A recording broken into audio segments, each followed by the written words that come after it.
Welcome back to the show. We are fueled by Hattie B's Hot Chicken. Mike Herndon going to join us here in just a little while. We have the opportunity to take some calls in the meantime, 615-737-1045. If you're interested, how about Mark up next? Hey, you guys, talking about Travis Hunter being the only two-way. Back in the 80s, Gordy Lockbaum played for Holy Cross. He finished third or fourth in the Heisman Trophy voting. So he's not the first one to get there. You say the first. I don't think we said that he was the first player to play both ways and make the Heisman Trophy. I don't believe so, Mark, but we appreciate the call.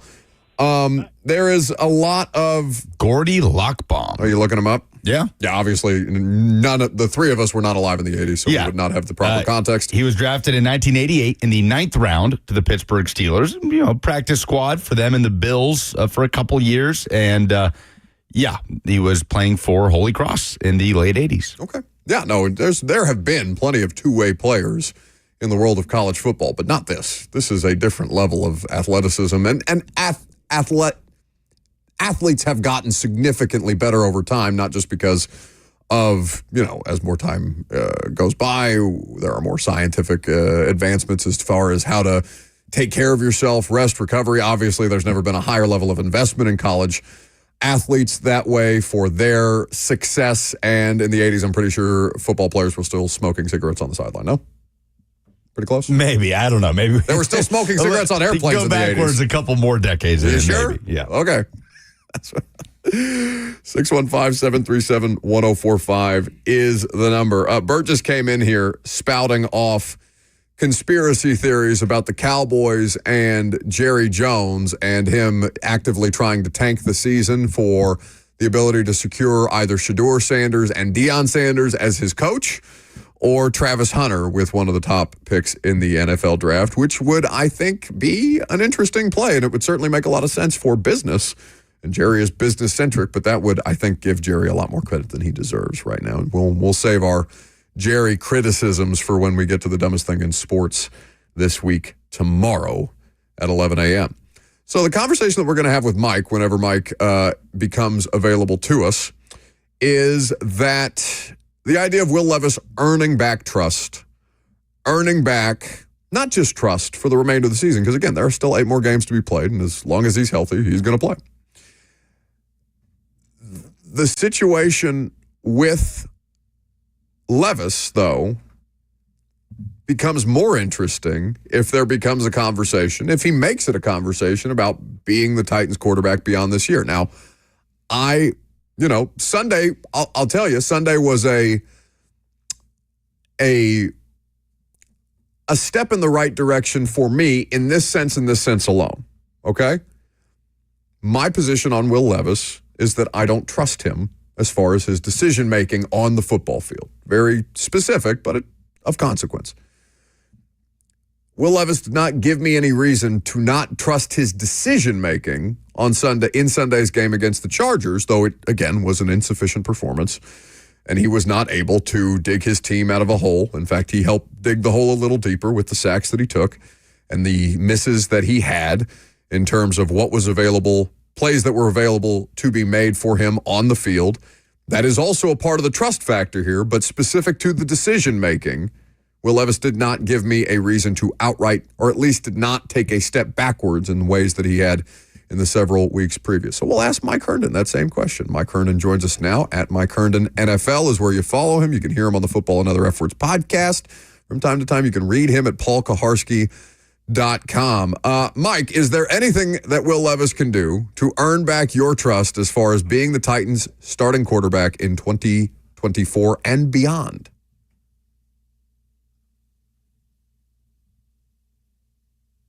Mike, you're muted. Technology's pretty hard. We've only been doing this Zoom thing for like 5 years now, and I'm still just getting a hold of it. So I would say it's a pretty big hole for Will to climb out of as far as earning trust moving forward. And it's not necessarily all his fault, right? Like I guess if he closes these last, what do they have left? 7 games, 8 games with just I don't know, a blistering pace. He's averaging 2+ touchdowns per game. He throws, maybe only 2 or 3 picks the rest of the way, tops, and just looks, like a completely different player than what we've seen so far. Yeah, maybe I'd be a little bit more open-minded to a third season just to see if that sticks. But I think one of the problems that I have that continues to sit in the back of my mind with him that is the injury thing. And I think it's not his fault necessarily, but he does not seem to be a guy that's particularly durable. He had several injury issues his last year at Kentucky that cost him time, that hurt his effectiveness at times. And you could kind of see that he was playing through some stuff that final year. And then he misses time his rookie season, misses time in camp his rookie season, multiple injuries. And then this year we've had the shoulder issue that kept him out multiple games and limited him obviously in that Colts game. Inability to stay on the field is a major problem for franchise quarterbacks because one, you've got to have your guy out there for 17 games. I mean, at the end of the day, all of the best quarterbacks virtually never miss games, right? You can count on one hand, the number of guys who on a regular basis are missing any games that are among those top quarterbacks. I mean, how many games has Patrick Mahomes missed due to injury in his entire NFL career? Maybe 2, maybe. Josh Allen, same way. I mean, he had, a couple of bumps and bruises here and there, but he never misses games. Lamar Jackson is probably the best example of one that has missed big time, and maybe Joe Burrow, but the development side of that is part of it because you can't develop when you're not getting consistent playing time. You're not constantly on the field. So I think that's holding him back in a way. And it also makes me hesitant to trust him because can you trust him to play 17 games? Because you're not going to get where you want to go as a football team if your quarterback's missing 5 or 6 games a year, especially if he's not able to finish seasons like Levis couldn't finish last season. It holds the team back. It caps the team, even if the quarterback's playing at a really high level, which he's not currently, although the Chargers game in some ways was a small step forward. So I don't know. And the other part of it for me with the Levis bit is the sacks and the fact that he is a sack magnet and has been going back to his college career. I looked through it. I was doing some research for what I wrote this week, and it was hard for me to find anybody who was a sack magnet early in his career and then grew out of it. Ben Roethlisberger is like the one guy, and he completely changed the way he played football later in his career. But it took him 6 years down the road in Pittsburgh before he was anything less than like a 9% plus sack rate guy, which Levis is currently at like 12% this year. And was 9, almost 10% last year. So the sample size, I mean, you think about guys like Russell Wilson, he attracts sacks. Now he overcame that because he was a massive playmaker as well. And you can be a guy that gets sacked a lot if you have so much else that you bring to the table from a playmaking standpoint. Joe Burrow is kind of like this, although he's not nearly as bad from a sack standpoint as Levis. But there's no counterbalance to the sack issue for Levis right now. He doesn't bring enough to the table for what he takes off of it by being sacked basically once every 8 dropbacks. No, I mean, to your point, like the last guy that was here is a great example of that. Ryan Tannehill was a sack magnet because he sat there waiting to deliver on some of these passes, and he didn't mind getting cleaned in the pocket as he delivered, but oftentimes he would hang in the pocket long enough to deliver on some of those critical plays. And I know that wore down, especially as the offensive line situation got appreciably worse here, Mike, so that there is some accounting for that because this is obviously not a Titans offensive line unit right now that is any kind of spectacular or even league average at this point. In fact, it's quite below. But like that Tannehill brought that to the table. There is something to toughness in the pocket if you're willing to hang in there a little longer. But if the plays aren't there to be made, if the wide receivers aren't getting the kind of separation that you require, or if you just don't have the vision to see these things as they're supposed to develop, or with Levis that you get sped up. Although in this game he did not. It felt like, if you talk about incremental improvement, he did not necessarily get sped up the way that we've seen him in previous weeks until that was obvious drop back situations, and he's just trying to make a play out there. The Tannehill example, that he's a souped up Tannehill, would imply that he has more to bring to the table than Ryan Tannehill did, and I just don't see that yet. Yeah, definitely not. I mean, the thing with Tannehill is the offense operated on time consistently. And Levis, that's constantly been an issue. And I think Tannehill, people are going to scream about the Bengals game right now when I say this. Tannehill's decision-making was consistently pretty good. Yes, he had his moments. He had his bad games. Every single quarterback on earth does. Now, you would hope that doesn't happen in the playoffs in a game that could send you to the AFC Championship game at home. But nonetheless, we don't have to relitigate that atrocity. Are you sure? Are you sure? I'm sure people are still not over it. We can if you want to, Mike. I got time. Oh, well, open up the lines. Let's go. Say what you want about Ryan Tannehill. But I think Levis, he just, the offense doesn't seem to operate on time consistently. And I think he's particularly prone to when his pre-snap read does not match the post-snap picture. And obviously defenses are trying to do this to every quarterback constantly. That is the goal of defense, is you're trying to fool the quarterback so that they're not getting this clear picture. Because you put any quarterback with a requisite skill set on the field in the NFL, and if you give them a clear picture of what defense you're in and they're able to anticipate that and know where to go with the football, they're going to carve you up. I mean, Will Levis is certainly capable of doing that.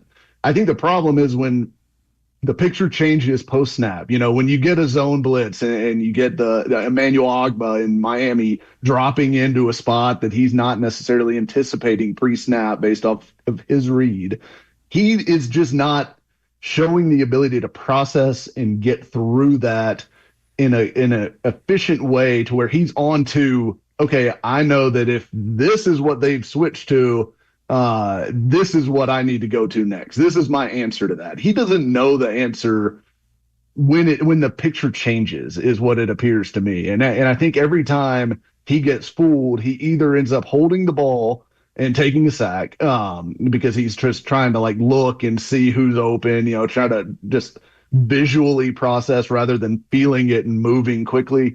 Or he throws the ball in a bad spot and turns it over. And I think it's that processing ability. And I think a lot of people think, well, he needs to spend more time in his playbook, or he needs to, they need to coach him better what the answers are. I think he knows the answers. I don't think studying the playbook or knowing what, what plays are supposed to run, or even what routes are good against what coverage is a problem. I think it's the changing your thought process mid-snap of, okay, my plan was this, now I need to go to that, and I need to get there quickly. I think that's something that just does not seem to link up for him right now. And I don't know how much better it can get through coaching and studying and things like that. I think him playing is the best way to get out of that, or to see if he can grow out of that. But it may just be something that he can't get there on. And I think it's hard to put a finger on exactly what it is, but it's feel for the game, just a natural feel. And I feel like it's one of those things you can see it when a guy has it and when he doesn't, but it's hard to say this is exactly what that is or how you fix it or anything like that. I don't know if it can be fixed. No, it's why we can't find 15 of these guys to play the position at a high level, because that part of it, Mike, is so innate. You can coach guys up. Guys can have skills that allow them to be high draft picks and allow teams to take chances on them. But that level of innate ability to isolate, eliminate, to change your thought process, as you've so accurately described, pre-snap versus post-snap, it's just not something that everybody has, which is why it's so damn hard to find one of these guys to effectively play the positions at a high level. Mike Herndon at Mike Herndon NFL is where you can follow him for all the things that he writes, and also the Football and Other F Words podcast is where you can hear him. So, Mike, the times we have seen Levis make strides and make progress, like finally figuring out how to slide, right, and avoid contact. It felt like that took almost a year for him to start doing that for the first time. And then you finally get to a game this season where he doesn't throw an interception, but it's week 10. So is it too little, too late for you to see progress from Will Levis? And at this point, what percentage chance do you give for Levis to be the guy where we have that answer at the end of the season for us to say, okay, no, maybe you do run this back with him in 2025? What percentage would you put it at? I'd put it at like 2% right now. It's pretty low. I mean, it would be a pretty remarkable turnaround if all of a sudden he started just balling out and looked like a totally different guy. I think it's going to take some time. And I'm not saying he couldn't have like a 5 years down the road Darnold or Geno Smith kind of career where maybe he sits for a while, he gets a few reps here and there, and then eventually he kind of puts it all together and becomes a better player. That wouldn't shock me. I mean, I don't think he's dumb. I don't think he's not working hard. I don't think that there's really. I'm not sure that there's anything Will Levis is doing wrong, to be honest, besides he just does not have that it factor. And so I don't know, the big question is just whether or not that can be developed. So I'd put the odds pretty low just because I can't remember another quarterback. If you look at really the top level guys in the league right now, almost all of them, if not all of them, that are playing at that like elite franchise level currently, they showed it by the second year that they were playing. I mean, there's very few examples of anybody who was just not good through 2 years of playing. And I know he wasn't like a full-time starter last year, but he played enough football last year to count that as a season that he played, that have turned into guys that are really good. At least, I mean, yes, you can find maybe a Baker or something like that who's serviceable, but nobody's saying, all right, Baker gives you the chance to win the Super Bowl every year, right? I mean, it's to find that guy that everyone wants, that everyone's going to say can win you a Super Bowl and makes you a contender just by the fact that he's on your roster. I think the odds of Levis turning into that are extremely small. And certainly, I don't think we're going to know that by the end of this year at this point. So if that is the case for most people, and I think it is, then is the rest of the season more about Brian Callahan and the coaching staff? And if that's the case for you, what kind of proof of concept? What comes to mind when you think about proof of concept that you would like to see with Callahan and this staff, especially offensively, for the next 8 weeks? Yeah, I think the offense has made some strides. I think they put together back-to-back 400-yard total offense games against the Lions, which of course, there was issues there. But then they come back and they move the ball pretty well against New England. Which obviously the Bears proved that, not just anybody can do that against New England. And then I thought this was a pretty decent game against a very good Chargers defense. I mean, that Chargers defense is among the best in the NFL legitimately. And the Titans moved the ball pretty well. I mean, they missed a field goal. They obviously, didn't finish some drives here and there, but they moved the ball pretty consistently in that game. And they did not look overmatched. So I think the offense has made some strides. Ridley clearly has gotten going, which is a big thing that I think everyone needed to see from this group. The offensive line, there's moments. The right tackle position, I don't really put on Callahan necessarily. That is a talent issue. They did not address that position adequately in the offseason, and it's just continuing to bite them. But I think the offense is showing progress. But I think Callahan has to show over these final 8 games that he can get the best out of not just the offense, right? I mean, he is the coach of the whole team. Yes, he is the offensive play caller, but he is the coach of the whole team. And the red zone issues on defense, the obvious special teams calamities that happen on a weekly basis, they've got to stop. They've got to be cleaned up. I think I need to see him make some progress in other phases of the game, in addition to the offense continuing to kind of find its sea legs here. He needs to be able to bring those groups along as well, because he's responsible for them, even if he's not calling the plays on those sides of the ball. Turns out, pretty tough job, NFL head coach. Mike Herndon at Mike Herndon NFL is where you can follow him. PaulKarski.com is where you can read him. Football and Other F Words is where you can hear him, other than when he appears on some of these radio shows. Buddy, thank you for the time. It's always good to chat. And I see your Longhorns hat. How you feeling? Just quickly, how you feeling? We're feeling pretty good. We're feeling pretty good over here. I think we'll. I'm hoping we see the Vols in the SEC championship game. That would be a lot of fun. Why? That'd be a lot of fun for me and I have a lot of Vol fan friends, and I would like to talk crap for several days leading up to that game. Quickly, what did Billy Napier do to offend Steve Sarkisian for him to just torture him with some of the offensive play calls that were, utterly decimating the Gators in that game? Oh my gosh, Sark is really fun when he gets into his bag like that, and he is to me like one of the most creative offensive minds in football. That little fake reverse, fake counter reverse was a thing of beauty. It was just like a spinning top out there. But yeah, it was punishment for the Gators on Saturday, and I enjoyed every second of it. All right, Mike. Well, it's good to chat. We'll have you again soon. Of course, Football and Other Efforts is where you can hear him in the meantime. Coming up next, we are going to be joined by our high school football hero. Blackman quarterback Jonathan Hamby is our guest, and we will discuss what has led to their level of success here in the last couple of weeks. I'm Buck Reising. It's 104.5 The Zone.